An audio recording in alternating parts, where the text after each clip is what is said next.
It's 4:30 a.m. and I'm not finished setting up, but we got to start because it's 4:30 a.m. Um, Brett's already in the chat. Oh my, let's fly.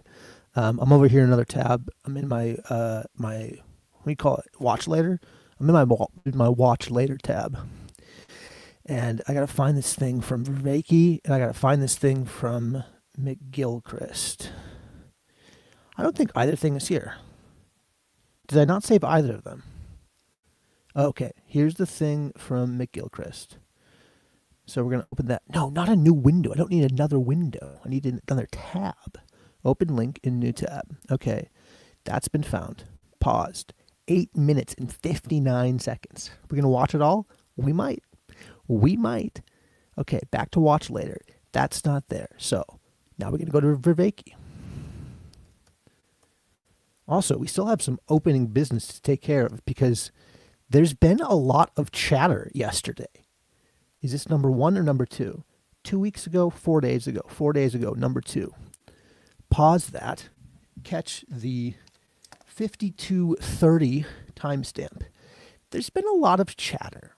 So, I received the feedback. I do hear you. And this morning, I'm going to do something about all of the chatter. All of the chatter from yesterday, I'm going to deal with it in one fell swoop. Okay. We're going to start with this. Then we're going to go to McGilchrist. Then we're going to go to Cain and Abel. Then we're going to go to what is a human being. Then we're going to go to the Shema. And if everyone's not upset with me by the end of this, I haven't done my job well. But first, we're going to deal with the important things which need to be dealt with. Yeah. All right.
The elk's name is Buddy. Chris Howard has yet to name the boar. The boar carries the light. When Chris Howard names the boar, then the boar will have a name too. What's up, Jeff? Hey, what's going on? I just finished dusting off taxidermy. What's going on with you? I have a change in my schedule this morning, so I'm not going to be able to do my live stream. So I figured I'd just come and vie for co-host of the week with you. Oh, you might regret coming onto this one, Jeff. You might regret coming onto this one. Okay, so we got to go to Vervaeke now at the 52:30 mark. Or do you watch Vervaeke at all? Not really. I mean, I've met him at Midwestuary and fawned over part of his Awakening from the Meaning Crisis series, the only one that meant anything to me, the Agape one. And I haven't got there yet. Shook his hand and thanked him for that, and that was that. What did you like about the Agape one? Oh, what did I tell him? I told him it was I told him I'd grown up in church my entire life, and his presentation of agapic love was like was the most beautiful rendering of it that I'd ever heard. And that includes C.S. Lewis too. He talked about agape. Oh, for real? Yeah. Yeah, I think it's like episode 13 or somewhere around there. So I highly recommend it. I think I'm on number 6. I think I've been on 6 for like 9 months. Skip to 13. Just go check it out. Well, see, I got the book, so I started reading the book. And I was like, once I get caught up on the book, then I'll watch the video after I like read that section. So it'll like double imprint on my brain.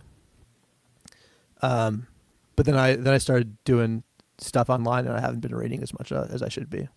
But you see, your thing's brilliant because you're just like, I'm gonna go online and I'm gonna read, and like, suckers. Well, what sucks about that is you only get to read one thing. This is true. Like, because of my format, not that there are any rules, not that anybody really cares, but I couldn't just come on here and start saying, well, I think I'm going to read Moby Dick today. That would be, you just break Robot Lady. The brain would just fry. Well, I don't think she cares. I think she can handle just about anything, but. Okay. I don't remember how long this section is, but we're going to start here. We're exploring the imagination this morning, and it's going to get really weird. So I'm here for the ride. Oh, this is what do you think the imagination is? You get the opening pitch, you get to set the frame, and then we'll see where this takes us.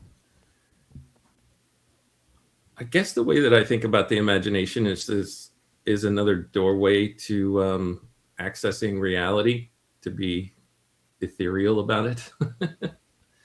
I like the way that Lewis framed it. He talks about it's just another instrument for locating truth, and not just simply an instrument, but a key instrument that we ignore at our peril. Those aren't his words. I'm kind of mixing in what I've heard Jordan Peterson say before. But for him, for Lewis at least, it was keenly important as a way for him to access truth. That's interesting. How many ways do you think there are to access truth?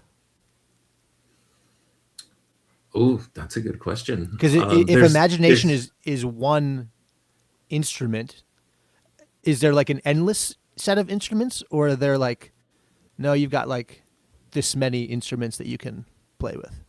I would say there's at least 2. But really, for each one of us, there's only one, and that's our whole person. And then there's a near infinite number, I would say, of tools that maybe some of which we're aware of, other ones that we're not. But I don't think our awareness necessarily matters for helping with that.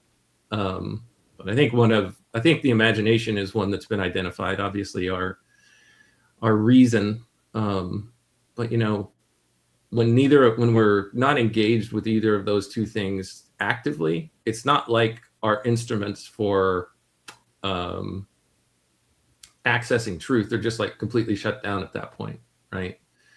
I think what I appreciate about my life and my existence is there are so many things that are running on autopilot that I don't have control over that just make it possible for me to live and experience life.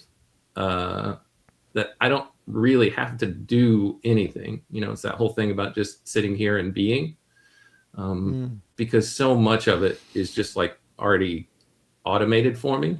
And I just, I can just live into it. And sometimes things, well, always things just happen. But then we can also play at a level where we're actually engaging. And I think imaginations is one of those things that we can either actively participate in, or sometimes, trying to think of a common phrase. Like we can get carried away by these things too. Like our imagination can carry us away if, we're just kind of going about our day and then we experience something and then we just kind of get hit. There's the picture of like the light bulb coming on above our heads. You see those in cartoons or wherever else that's been rendered, and you're just like, oh wow, yeah, I just got an idea. And I think that's kind of playing with our imaginations a little bit. That looks like a big book. Yeah, this is I need this later. This is the five books of Moses by Robert Alter. Oh, so wow. It's like my Torah. So in addition to the 5 books of Moses, you've got a book about as big as the 5 books of Moses that you can read about them. No, it is the 5 books of Moses. It's his translation. Oh, I thought it was commentary. Okay. Well, it is that too. Oh. Yeah, it is that too. I really like how you framed imagination as active, where it's like there's all of these things happening, and then if you want to like jump into reality, imagination is one of the ways that you break the fourth wall of your own life. Something like that. Something like that, yeah. Okay, well, let's see what Vervaeke and Adam Walker are going to say. All right. Because I no longer remember what they're going to say. I think I watched this last Friday and wrote it down. It was like, I need a live stream about this. And then, now it's Wednesday. So this is going to surprise me less than you, but it's still going to surprise me. If this would I'd be curious what you think about this in relation to what you just said about the draw, because there's the call right there. It is this, as you said, compulsion. You're compelled. But, we've been thinking, at least in the English-speaking and the German-speaking world, we've been thinking of religion and secular in completely wrong ways. And I think in the ways that you've just described is the higher way. Ever since Karl Leuwitz's idea of the secularization thesis, the transposition thesis, which stated that anything that's secular is a departure from Christianity, which made Christianity the touchstone as to whether it was religion or whether it was secular. This might not be about the imagination. Just a warning. I might have written this because I only wrote down Vervaeke / Walker too. But then I wrote McGilchrist under it, and McGilchrist is definitely about the imagination. So I don't remember where this is going to go. Exactly. You see a bit of this in Charles Taylor's A Secular Age, although he complicates that thesis a bit, but he's very much within that same vein where there's so much of the re-enchantment discourse, there's so much of the secularization discourse that is being done by Christians, and really great work too. I think of Paul Kingsnorth, Taylor, and to some extent David Bentley Hart, perhaps. Maybe Rod Dreher, although I haven't read his work, but it sounds like he might be within that tradition. I've met him. I think he's doing that. Go ahead. I think so. Yeah, he's. By met him, Vervaeke means I attended Midwestuary. Well, I sat in the green room with him. So I'm sure they had a lot of behind the scenes interaction, I'm sure. Yeah, but it's cool to catch the ripples of Midwestuary. Yeah. He's got a book on wonder, and it seems to be doing that as where okay, the departure point is Christianity, and the modernized world is the secular world that has departed from that. And that thesis by Leuwitz got picked up by literary scholars in the 20th century, so that when you get to people like Wordsworth or Coleridge or William Blake, who do not fit within the institutional circumscriptions of religion, they're labeled secular. But that's not how they thought of themselves, right? Like that just doesn't work that way. And neither is it how their original readers thought of them. So the post-secular discourses try to, it sounds very much like what you just described, this concept of this deeper reality, this spirituality that draws into orbit these other systems of philosophy, and they're all part of really the same solar system in a way, bound together by that pull, that draw, that impulse that really comes from the human heart, but is also made intelligible by the soul of the world, we might say. And that's very recent. These post-secular studies are saying, well, the binary between religion, i.e. Christianity, and secularism, i.e. everything else, just doesn't work. It's just not a way of looking at what's really happening here.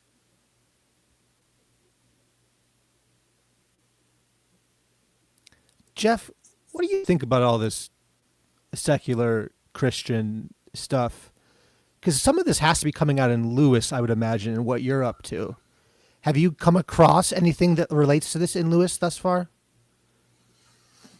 Well, I'm not quite sure that because I've watched bits and pieces of this conversation that we're watching right now. Little more than what you just covered here. So I don't have a handle on the frame that we're talking about, the secular and the Christian, and how those two play together, I guess. Is that kind of what he's talking about? Yeah, there's a number of interesting things here. One of the interesting things is that when he's talking about poets like William Blake, and I don't think he didn't reference Emerson because he's referenced the Romantics. Blake, Samuel Taylor Coleridge. Prelude. Who wrote the Prelude? Too many names in my head. I don't think I have the book up.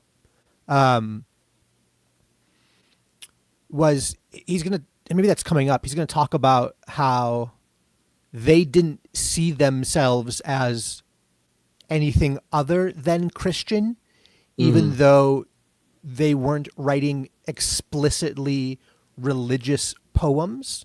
Mm-hmm.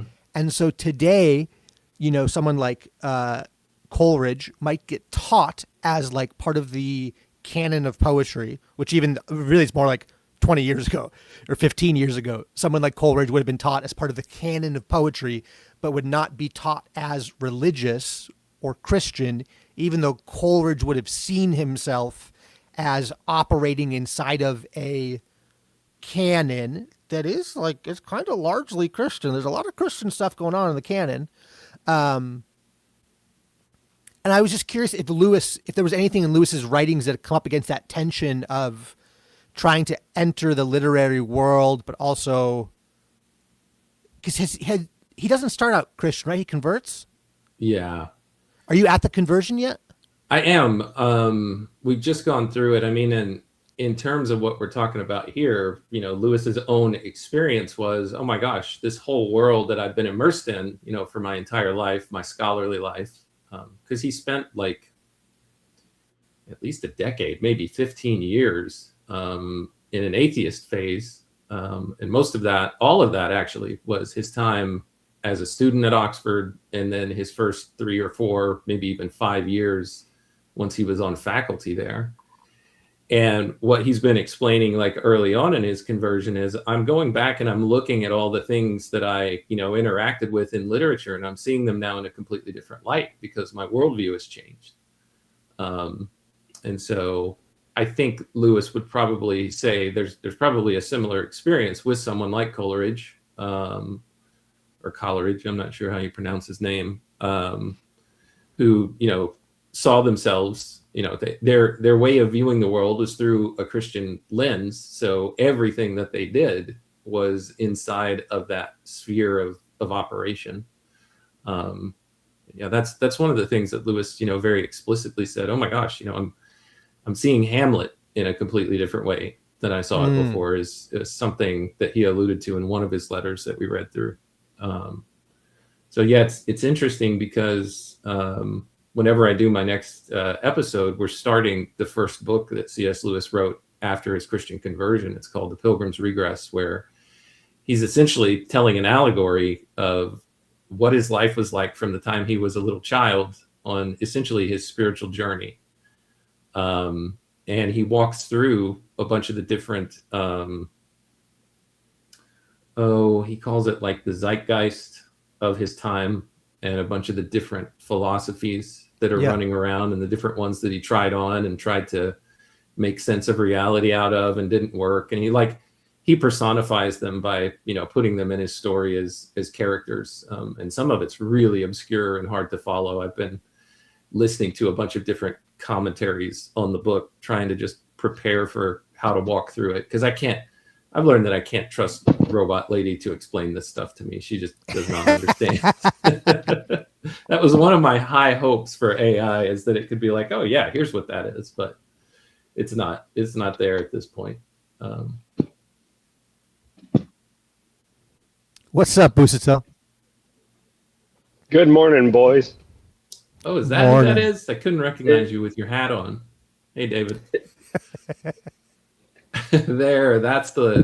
that full head of hair that I know. The hat so is well. off. Now I'm recognizable. So well, in fact. It's like I'm on the road to Emmaus all of a sudden. It's you. We've been going through the great scriptures of Busito. Oh my God, it was the whole time. It was him the whole time. I have this thing I say whenever I go to the bathroom, like at a restaurant or anything. I just get up and I say, which eventually will happen. I eventually will leave and return in glory. I was listening to your conversation.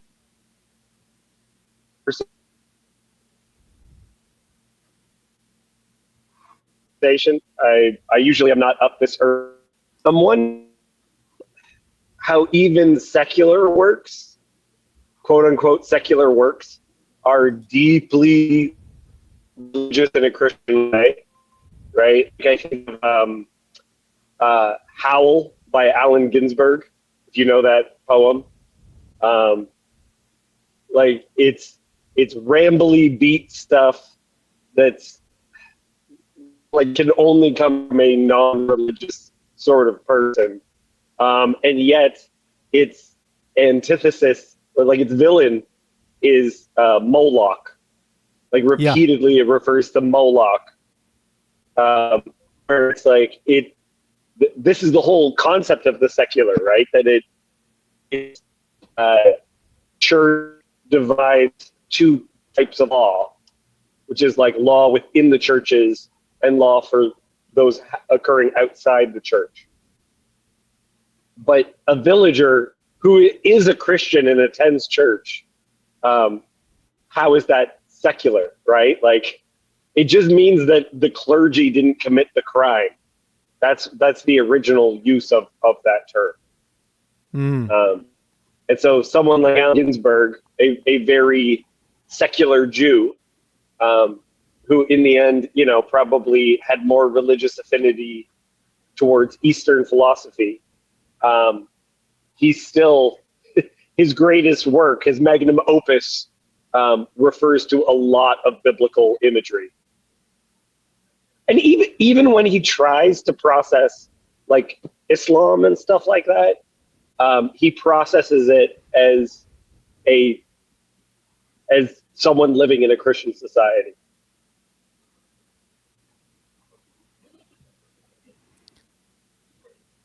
Yes. Yeah. If David was too choppy, part of what David said was that Allen Ginsberg wrote this phenomenal beat poem called Howl, and it is not Christian, but the villain of Howl is Moloch, which is a ancient pagan deity that's all over the Old Testament. And so then what do you do with the fact that even the secular reaches for the biblical story when trying to describe reality? And that's okay. Okay. Hey, since I have you here, can I read Deuteronomy real quick? You know I love Deuteronomy. Yes. Well, this is gonna be a big one.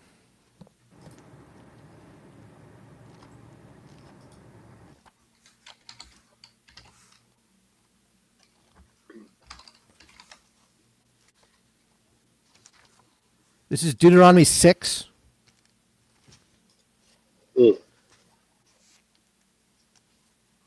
Okay, so here's my question, because I want to get to the imagination, and we have 34 minutes, so we're going to see if I can get there or not. But I also want to get to what is a human being, because so much of the the sacred secular or the Christian and the non-Christian, I think it's I don't think we know what a human being is anymore. And I keep asking people, and nobody gives me an answer that I find satisfying. But there's this thing in Deuteronomy 6, verses 4 to 5, and it goes like this. Hear, Israel, the Lord our God, the Lord is one, and you shall love the Lord your God with all your heart and with all your being and with all your might. And these words that I charge you today shall be upon your heart. And you shall rehearse them to your sons and speak of them when you sit in your house and when you go on the way and when you lie down and when you rise. And you shall bind them as a sign on your hand, and they shall be as circlets between your eyes. And you shall write them on the doorposts of your house and in your gates. So there's this claim that the Lord our God, the Lord is one.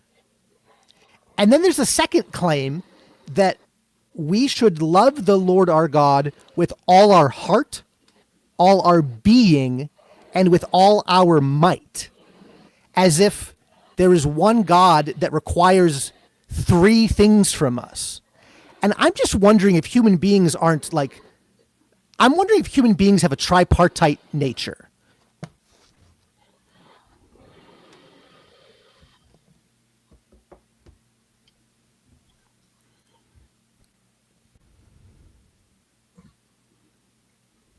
I think David's more equipped to talk about Deuteronomy. So than I am, that so I'll invite is him. am I still choppy? Medium. I can hear you quite well. Okay. So there's a bunch of different Christian traditions that breaks the human being up into three parts. And it's spirit, soul, and body. And I wonder how they would see those faculties that you just mentioned of if they associate those with different parts of the person. And I still can't remember how you make a distinction between spirit and soul, but the New Testament does it. Paul does it somewhere where he talks about the splitting of spirit and soul. Do you know what I'm talking about? I'm aware that when you get to the Greek, the threeness thing shifts, and that it's very hard to make a one-to-one comparison from the Hebrew to the Greek in terms of the parts of a human. And that thing I've been thinking about is what are we?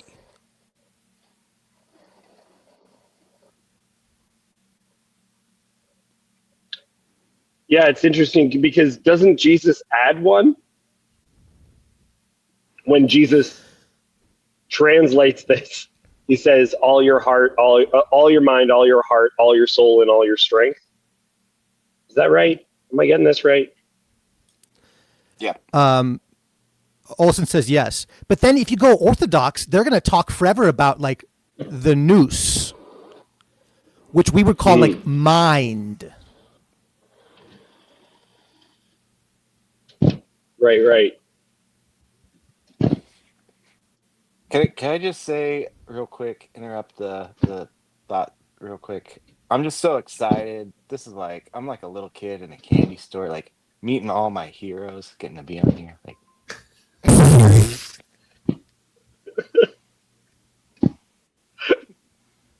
so, anyways, keep saying wise things. I'll just say it.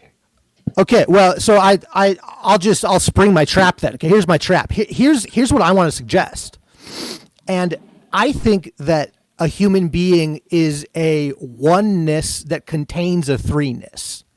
So the three, like obviously we have a body, like no one's going to argue body. And then I think we have a mind, which is the rational part of us. And then I think we have a soul, which is the imaginative part of us. And I think all of that is bound up in one spirit. Because I don't know how else to describe what happens when your body like dies and there's no more breath, and then there's still a you that persists. I think it's a spirit that still has a mind and a soul that then persists, and it's awaiting a body, a resurrected body. So that's the claim I want to put forward. And I think that claim that there is a oneness which contains a threeness is central to what the image of God is. Mm-hmm. That's my pitch for this morning, Wednesday at 5:01 a.m. Well, so the first use of the word echad, which appears in the Shema to mean one. The first use of it is actually grammatically incorrect, which is like, I was talking to Donnie about this months ago at this point, but, and there was evening and there was morning, day the first. Like for all the other days, it says the second day, the third day, but the first day it doesn't say day the first. It just says day one. It's the only one where it says one instead of first, if that makes sense. You know how we have like a distinction between those two words in English. But it is, the day itself is made up of evening and morning, right? It's the union of evening and morning that makes one day.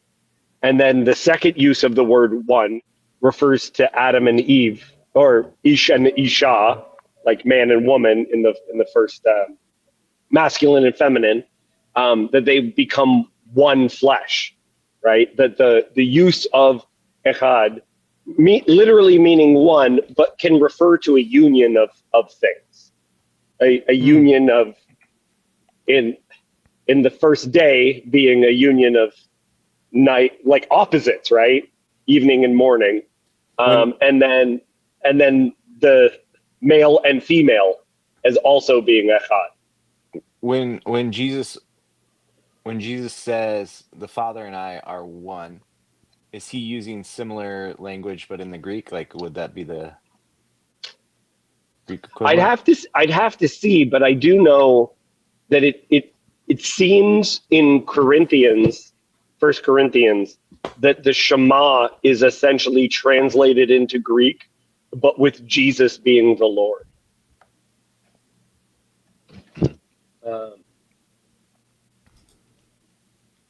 Because that's what, as you were given those, night and day, man and woman, and then that made me think the Father and I. Yes, are one. The place where the one and the many unite are not a contradiction. Yeah, so I know that Yosef would disagree with this based on Yosef and I's conversations in Discord. And I'm super excited to talk to Yosef like in full because he keeps saying things that blow my mind.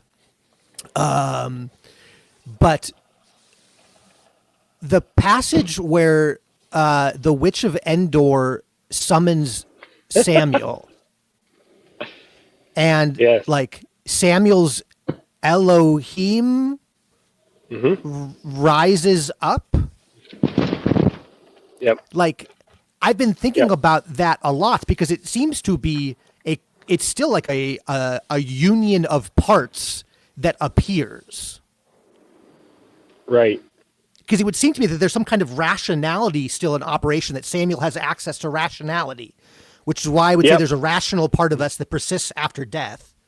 I mean, I can't really go much further than that in terms of like, I couldn't make an argument for that Samuel has an imaginative capacity that is still like there. The breath, for instance, that God gives Adam, it's said in rabbinic literature to be the breath that one requires to speak, right? We are created in the image of God, and we are the beings that speak, right? We're the ones capable of speaking, which is why it feels like, of all the characteristics of a human being, the reason why AI feels like it's getting into our turf is because we made it able to talk to us. something deeply unsettling about something that can speak, because we feel like it should be human. Yeah, and Samuel is able to speak, right? He doesn't have a body. I don't know what that is like, so I don't know how he's speaking, but he speaks. With that in mind, would that take away from the personhoods of people who are nonverbal? No, I mean, it doesn't even take away, this is going to sound weird, the ability for animals to speak. Because you get this image that God just, like, that they have a capability that's being withheld, right? And you have this idea of like loosing the tongues of people who are, or entities that aren't able to speak. Well, it's like in the Chronicles of Narnia, right? With C.S. Lewis, and when Aslan wants to punish the animals, he takes away their ability to speak. Yeah. Okay, guys, I gotta go. I'm interested in where you guys will go with this. See you, David. See ya. Bye, Dave. I did a quick Google search here about the word one that's used in the Shema versus the word one that Jesus says whenever he says the Father and I are one. So it says in the original Hebrew, the word one is, I'm not sure if I'm even coming close to pronouncing this right, echad. Transliterated, I guess, into English, ECHAD. In the Septuagint, for that same word, in Greek, they use the word hais, and that's the masculine form of one, it says. And then when Jesus says the Father and I are one, the Greek word that he uses is hen. And so it says it's the same, I don't even know what this word means, lexeme. So essentially it's saying it's the same root word, but he's neutered it. So he's taken out any gendered version of that word. So hen. So it's kind of the same thing. They're related, but they're not identical words. And of course, you've got the challenge of, flipping from the original Hebrew to Greek. And I don't even know what word. I didn't ask this question, but what word did Jesus use whenever he actually spoke it, which I presume was in Aramaic, if I am getting things right. I believe that's the language that they were speaking in these different scenes that were rendered out to us in the Gospels. So anyway, I don't know if that's helpful or not, or if it just takes us down a completely different rabbit hole. I turned the camera around again because there's a spider over there that came down to dance. And I don't know what it means when the spiders come down, but I think they're into what we're talking about. Yeah, maybe so. All right, Sartori, save the stream. It's the New England, Texas man. He's got to save it, man. Jeez, I don't know. And Michael, oh my goodness. Oh, my mind's so blown right now. Well, it's interesting. I always think so. I the kind of like what's man made in the image of God question. There's always this thing to want to like reduce or like look at like what's unique about humans.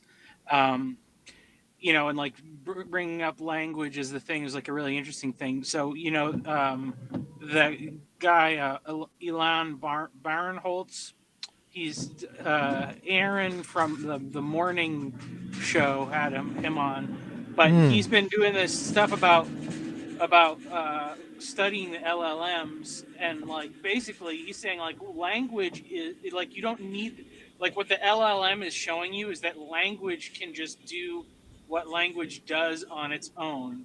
It doesn't need the computer, or it doesn't need a human being or something. And so the way that I think of that is like people are scared because they're like, oh no, the computer can do the thing that we do. That means we're not special. And it's like, yes, kind of, but it just means that whatever like being made in the image of God isn't limited to that language. Like we've taught a machine how to do that. That just means the image of God is something that exists beyond that faculty. Yeah. I do think some of the interesting thing is that Adam and Eve are able to name things, and that's something that the LLMs are not good at. They cannot just create new words, and so creating, like they can combine words. You could be like, give me a word that combines these two ideas. Like they could come up with a suggestion, but it's just mushing things together. Like, they're not Shakespeare, like just crafting new words out of thin air. And so I think, that's something where it's like, oh, that's a creative faculty, and it has an authority aspect to it too, like God giving Adam and Eve the right to do that. And I think imagination ties into that a lot too, just because I always think about this. It's like every time I go to do something, if I think about it ahead of time, it's like I'm imagining a scenario, and it's like, what's the best that could happen? What's the worst that could happen? It's like, okay, well, just by thinking of those two, I already created like two possible worlds that kind of do exist somewhere. Like you can't see them. And then you do the thing, and the experience is nothing ever goes exactly how you imagined it, good or bad. So then it's like a third kind of reality exists. So I think it's got to be very tied to like the whole creative aspect of it. And I don't worry too much about like what happens like when your body is not working or anything like that. Like I don't know. That's not interesting to me. I guess I always just think when people try to disprove something, the most interesting thing is that it's just always going to mean there's something greater that's beyond whatever that thing they disprove is. So even like language.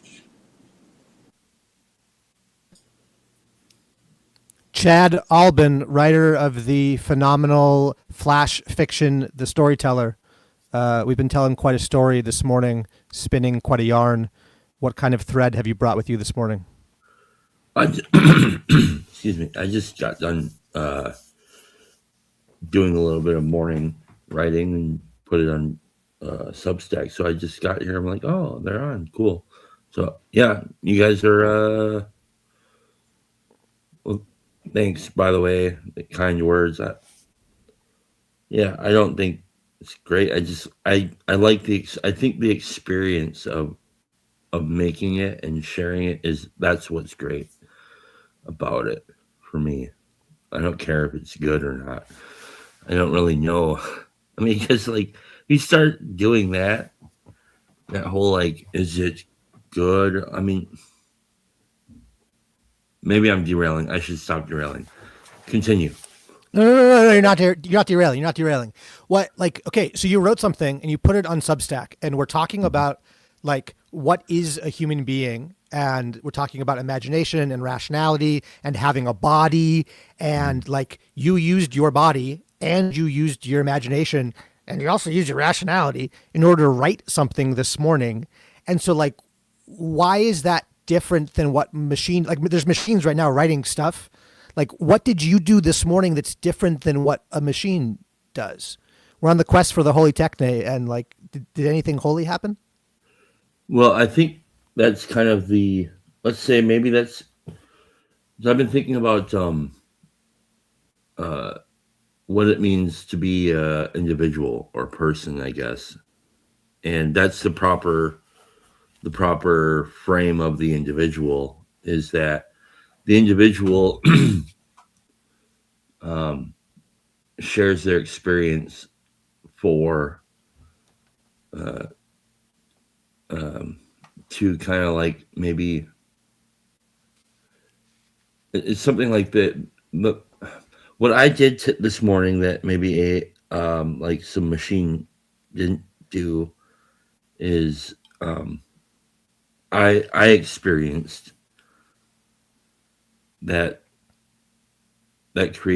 those creative moments, and I got to kind of like meditate a little bit on my past experience, my current moment, my future hopes. I got to kind of like marvel at God's grace while doing that, and just kind of like maybe just think about it's an act of gratitude, I guess. And so that's why I don't really think about uh, I don't really think about what the machine is doing. I guess my that's I'm more interested in like the dance that man has with man and with God. So I think that's I don't know if I'm making any sense to you guys, but that's what I Okay. mean. I love that. I love that I can like that I get to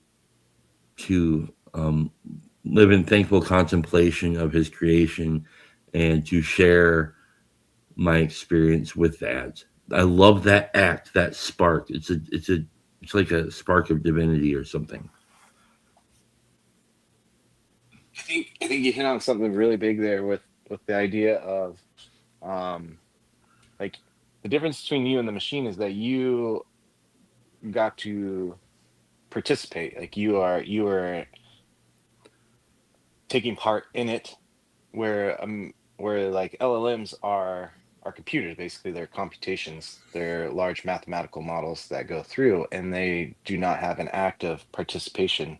And then you added at the end, which I thought was beautiful, just the idea of like in the act of participation of creation, you like it was an act of worship and adoration. um and so I think that's the difference between the machine and the man, is whether anybody sees what we do, our acts within the physical realm, Mm-hmm. our conscious decisions to participate in praise and worship. Yeah, like okay, so here's something that's interesting too, is that when I the thing I wrote this morning was kind of inspired by uh like I read my last post. My last post was really shitty. It was just like word vomit and I needed to get it out. And so when I opened up my word processor this morning, I was like, I want to get rid of that shit off my thing. So I deleted it. And then and that kind of prompted, and I've been thinking about kind of recently, like I started taking like this vitamin D to help me out because apparently I have depression. And so that's been on my mind, kind of floating back there. The relationships I have been floating back there. So there's like there's like those things are particulars that are inspiring me, and then for some reason, like this memory that I've had about being a child and sitting up in the front seat while my mom was driving at night, and I'd lay across the front seat and my head was on her lap, and she'd like stroke my head like that, and that was like a really beautiful thing to remember. And that's the difference between the machine and the person, is that for some reason that's recalling a moment, and that's inspired the whole kind of poem and thinking about my daughter. And so like the machine just doesn't have that. The machine is a tool that I could use, but it doesn't have these experiences. Okay, Jeff, you've been a phenomenal co-host. We're in the final 10 minutes, so I'm about to hand this over to you, and you're going to tell us how we should spend our 10 minutes. But before we do that, we need to do one other thing. I see the assassins have failed. I am Ethan Cahy. You have to say your name. We have to say our names. That's what we do. Okay, I ready? see the assassins have failed. I am Ethan Cahy. Jeff P. Olson? I already did it. Michael. All right, Jeff, what should we do with our final time? Well, I wanted to point to a really great Substack post that our friend Cale Zeldin did on Mary Shelley's Frankenstein that I think ties into a lot of this. And it's almost exactly what you just said, Chad. The fact that the machines don't have that full context of like living out a human experience that they can then draw from and be inspired from. Yes, they're pulling from like a bunch of different segments of information, but they didn't actually live a life with a context that they're drawing from. Instead, they're just, pulling from dead parts. I'll read a section from Cale's Substack. He says, but we must remember that the creature was put together in a lab, talking here about the Frankenstein's monster, intentionally by a scientist. He never goes through the normal process of human development from infant to toddler to teenager to adulthood. His awakening in medias res provides an opportunity to see the utter strangeness of a formation most of us take for granted. Through a fairly transparent construct, the creature takes language. He takes language lessons vicariously as he watches one human teach another. He notes, quote, this is the monster speaking in the narrative, I also learned the science of letters, and this opened before me a wide field of wonder and delight. That's the end of the quote. By first learning human ways, by observing the hard on their luck DeLacy family, and then language by way of vicarious observation, a world of possibility is open to him. Finally, by learning the science of letters, quote, the world's body, end quote, a term of art from John Crow Ransom uses for our collective body of wisdom, creates in the monster depth, but a depth without referent, so nothing to refer to. The knowledge gained, however, becomes a veritable curse. The creature is shocked at the seeming absurdities of social structures. The monster muses. The strange system of human society was explained to me. I heard of the division of property, of immense wealth and squalid poverty, of rank descent and noble blood, end quote.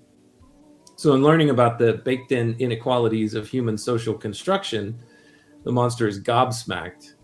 Why have humans made their societies so unjust, so absurd, so arbitrary? So I didn't even get to read all of Cale's article, but it just really stood out to me, and I don't think this is by accident.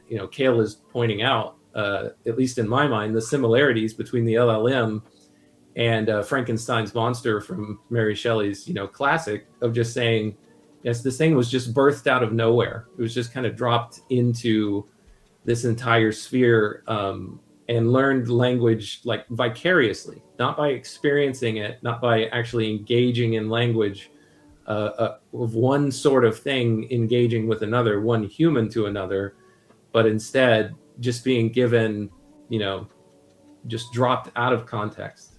Here's everything that you need to know. That's why I don't like the word learn in this whole context. I don't think it's appropriate, actually. People learn. My dog can learn, but I don't like something that is not poetic, whatever the hell that word is, cannot learn. It's a program, it's a pattern. Yeah, go ahead. I don't know. I'm agreeing with you. I think technically the language is like they use trained, so the models are trained. I'm not even sure I like that. It's there are a lot of connections, right? Databases are relational in a way of saying, hey, this thing is connected to this thing. Like there are things that are joined together, and it sees enough of those connections where it can say, if A is true and B is, if A equals B and B equals C, then A equals C, right? It can make those kind of connections and say, oh, well, this set of words, whenever you go look at them in like an array or in a database, it's like, oh, these two have, 1 degree of connection, or there's only 2 degrees of separation. So it's likely that these two are somehow related to each other, that they have some kind of common meaning. And that's a very basic level of what some of the first iterations of these large language models, or even just like search engines, when you were originally going into Google, that's what it was doing. It was finding those connections and coming back with filtered results. Sartori, I would love to hear what you're thinking at this point. Also, Claire, there are 4 minutes, and I'm shutting this whole thing down. If you want to jump in and add something to the conversation, you are welcome to jump on and speak and add something. But Sartori's going to talk. There's 4 minutes. I click the end. I don't have time to deconstruct everything. So if you have an addition or you want to further the conversation, you're welcome to do that. Yeah, so like a long time ago, I kind of had the realization of like, I have like ADHD and autism, and the ADHD or the autism wants to deep dive everything, and then the ADHD gets bored before I get to like go all the way. And just getting so excited about all the different things that like exist every time you learn about something new, and just thinking like, there has to be like an eternity, because it's the limitations of time are just so dissatisfying. And then but realizing like, well, what is like the value of learning this stuff, and it is about like what it's doing to me, and that's what's going to go into eternity. And then thinking about it in that regards, it's like it doesn't always matter if it's a real person, even if it was a book that was written by a real person. Well, in 100 years, no one's going to know if a book was written by a real person or an AI. The book will move the person, and it will change the person. And so, like, it's not about what the other thing is, but what it does to me and to my soul, I guess, is the important thing. And so, if I'm open to that growth, then I'm doing it in the right way, and I think it's going to be all right.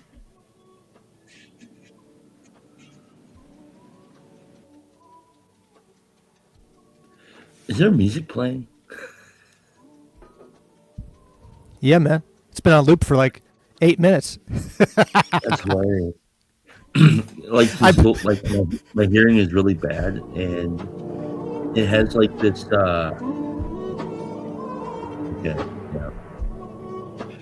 But to me, it sounds like, because we have like the monitor that picks up my daughter if she starts waking up. That's what it kind of sounds like, but it sounds like she's crying, which is really weird. Anyways, all right. Well, have a great day, guys. All right, Chad. Later, dude. Olson, you got final thoughts? Final thoughts. Yeah, today was. Sorry, let me come before. Yeah, here we go. Today, they always say don't videos yourself from lower, so you get to see my double chin and my triple chin and all my chins and my ear. Anyways, so final thoughts. Yeah, today was one of my greatest days in the TLC. I got to meet all my TLC heroes. Well, not all of them, but a lot of them. And so thank you for giving me that opportunity, Jeff. It was great to see you. Keep reading and keep stumping Robot Lady when she says those silly things like, it's like when, and she gives a human experience, and we're like, Robot Lady, when was the last time you had the thought of thinking of somebody else? Those are good times. So, all right. Wait. What other TLC heroes do you have that you haven't met? Because we got to make that happen. Who else do we have to convince to get up at the crack of dawn before the sun rises to get here?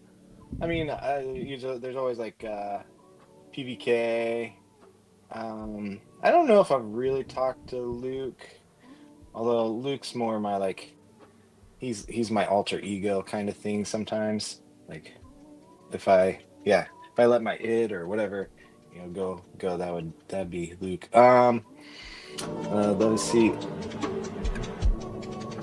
I've talked to Ron, so that was good. I've talked to Parker once, that was good. So I don't know. Yeah. All right, it's 5:30 a.m.